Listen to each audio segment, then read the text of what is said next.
Well, I'm a woman almost 86, and I've lived just an amazing, fantastic life.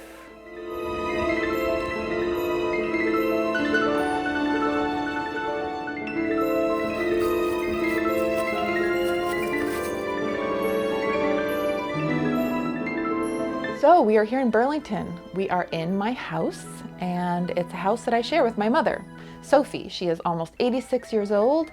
It's March 18th, and we are in the midst of a pandemic. Happy birthday, dear Sophie. Happy birthday to you. Because the elderly and people with health conditions are more vulnerable to the coronavirus, we have been in lockdown for weeks. Dry cough. COVID-19! We're not eating together anymore, but we both do use the kitchen. We just don't know. We wash our hands so many times every day. Sometimes they say, oh, you don't remember, we're supposed to stay more than 6 feet apart. It's hard.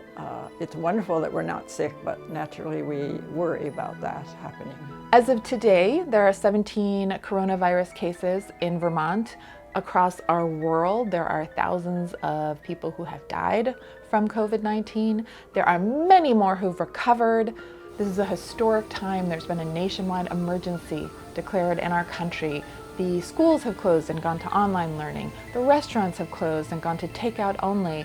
And all events have been canceled. This morning I read the 7 days from last week, and I was just astounded because it's in a different world, the one from last week. And I decided, since I was going to be self-isolating at home with my mom, I was going to do a video about her. And because I'm old, I sit down while I'm chopping things. We came together, I believe, to talk about getting old and possibly dying, and the possibly dying seems to be a little bit closer because of the COVID-19 virus, which seems to be taking a lot of older people.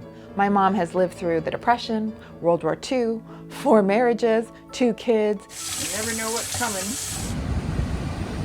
I think I grew up as a different person because I grew up in the Depression. This was in the new parts of Detroit. Well, certainly the Second World War was similar to this in that everyone was constantly worried and upset, and most people had either fathers or sons overseas that were in danger all of the time. There was rationing, which wasn't a terrible thing, like things like butter and tires. It was just the fear that everybody had that entire time, and depression, really, a fear and depression. Well, we listened to the radio all the time. We listened to Roosevelt's speeches. And on Saturdays, what you did was you go to the movie theater and they had an hour of news. So I saved $20, and my father gave me $20, and my sister gave me $20. We were able to buy a real modern flute, and when I got that when I was 11 on March 4th. Well, a person can't know me until they've heard me play the flute. That's who I am. So I got in a room in Manhattan, and so I had to find 6 other flutists, and that's how I found your father. He was a very fine musician. He was a flute player and a composer. I totally loved it, especially if I could be first flute, because then you have a lot of solo parts that you can play, but also you're with a big orchestra, and I totally loved orchestra music. We bought this farm 4 hours away, right on the side of a mountain, and Eva was born in August on her due date, and she came out and I said, "It's Eva!" And I found a job in Vermont with the Vermont Symphony Orchestra. Yeah, it's just gorgeous. Yes, I've always loved nature, and it was just really gorgeous. And I worked for 8 years as a therapist at Copley Hospital and took a whole degree in art and began making and selling art. And maybe you saw her gigantic, wonderful mural in the Waterman building on the UVM campus. Keep going. You want me to give you a lift? Oh, don't fall over, Mommy.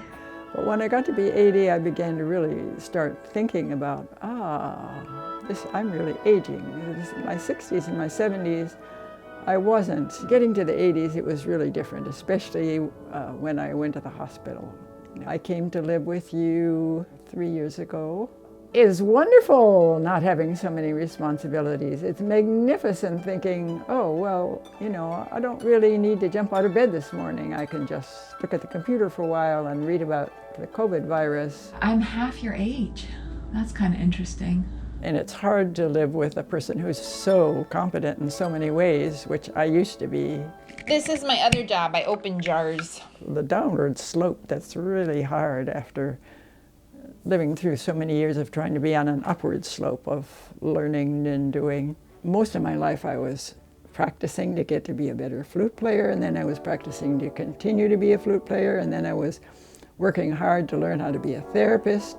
Most of my life I had something that I was really intent on working upon. I know that I have a lot of interesting things I can do, and I have more time to read than I've ever had. I'm learning Chinese right now, and I feel like I've done enough in my life. I'm just so satisfied with my life. I have these two wonderful children. I know that I played really well, and I received an awful lot of audience appreciation. I think of my life as I've received enough clapping. I've experienced so many wonderful things. I don't really feel like it's a problem dying at all for me, and I'm not afraid of it the way some people are. Anything you've learned in your 86 years that you could pass on to people? I always knew that working hard and following my dreams and working hard would get me somewhere. I knew that since I was a little girl.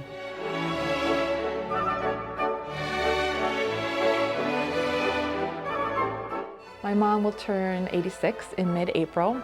Who knows what our lives will be like then? Will we still be self-isolating? Will this all have blown over? One thing we know for sure, spring is coming. I have bulbs coming up in my garden. There are good things to come. I know times are really hard right now, but I know that we are Vermont strong, and our communities are going to come together and help those most vulnerable. Stay home if you can, wash your hands. To everybody out there on the front lines, thank you, namaste. I wish all of you the best. We can make it through this, flatten the curve. This too shall pass. Take care, everyone, and be well. Are you feeling stuck at home? Why don't you send your videos and photos to me? I want to see what you're doing. I want to see how you're passing the time. The deadline is March 30th. Anything you get me by then, I can include in this video. Since I'm stuck at home too, I can edit it all together and make something fun. Can the camera see you?